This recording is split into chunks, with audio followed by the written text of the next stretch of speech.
But the game of entrepreneurship is so ugly that if people actually knew how ugly was up front, very few would even do it. It's very ugly. It's very lonely. It's very frustrating. It exploits you at the highest level.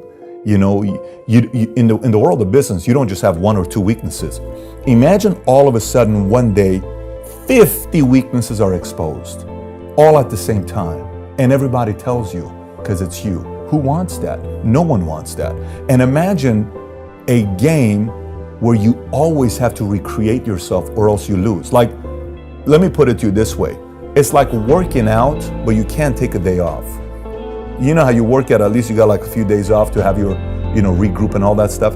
For the first 2 to 5 years, if you look the other way just because you just made $1 million in a month and you start getting very cocky or arrogant, boom, you're wiped out. That's all it takes. It's a subtle look away to get knocked out. Why do you want to be an entrepreneur? And the answer has to be very crystal clear. It's not just because, don't let the lifestyle fool you. I mean, it takes a lot of work. And you have to ask yourself the question, are you really willing to go through it? If yes, Chris, here's the one thing I do advise to, Brian, to everybody. I think everybody ought to run a part-time business. Affiliate marketing, great.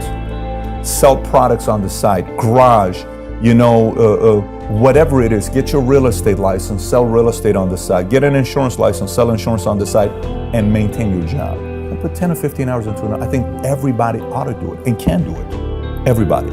So, but the word of entrepreneur is multidimensional. At what level do you want to go? Do you want to go building a business doing 50 grand a year? Great, go do it. Everybody ought to do it. Do you want to build a business doing $1 million a year? Well, maybe not everybody can. You can build $1 million a year business. 10 million is the interesting number because very few get to the 10 million. 1 of 5, a lot of people get stuck to 1 of 5. 10 is, difficult. Then from 10, do you want to do $100 million a year? Do you want to get to $1 billion? I mean, the game changes at that point, right? But the more clear you are on your outcome of everything you do in life, kids, wife, business, career, friendship, spiritual, exercise, the more clear those outcomes are, the more fluid the action is going to be taken because you know why you're doing it. And so, yes, I think today social media fools the reality of being an entrepreneur. A lot of these books, self-help books that you read and say, oh, you got to do this and you got to do this and you got to do that. They don't touch on the ugly part of running a business. Now, set the ugly part aside. The one part that outweighs being willing to tolerate all this pain is the fact that choices matters to you. If you're driven by choices, if you're driven by control, if you're driven by, being able to choose the kind of a life you want to live, that reward is so much higher than the pain you're going to have to put up, that you're willing to put up with the pain because you want this. Because what's the flip side? Here's the flip side. My 3 kids go to the same private school together. It's very expensive. Okay, you live in a decent community.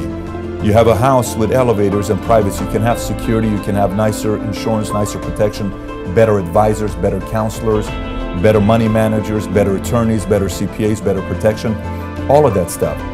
The choices, better places to go, people that you can associate with that are at your same level, if not higher than you, more things that you can have as choice. I'm not talking necessarily material things, choices. So if the choices and the control is that big of a motivation for you, you're going to be able to put up with the pain. But if the pain's too much for you and this doesn't really matter, you'll eventually go back to having a job. Think about how many people started a podcast and they had potential, but they stopped. Think about it. Think about how much work it takes to run a podcast, okay? You have a wife, you have a kid, you have a business, you have all these other things. Think about the effort it takes. Think about the discipline. Think about the level of consistency to find guests, to interview, to questions, to research, to content, to all this stuff takes a lot of effort, right?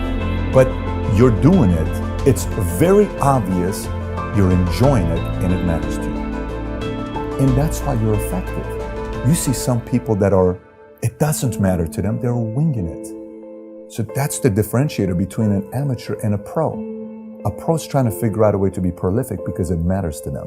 Because if it does, the world better get out of your way because you're going to get what you want at whatever level you want.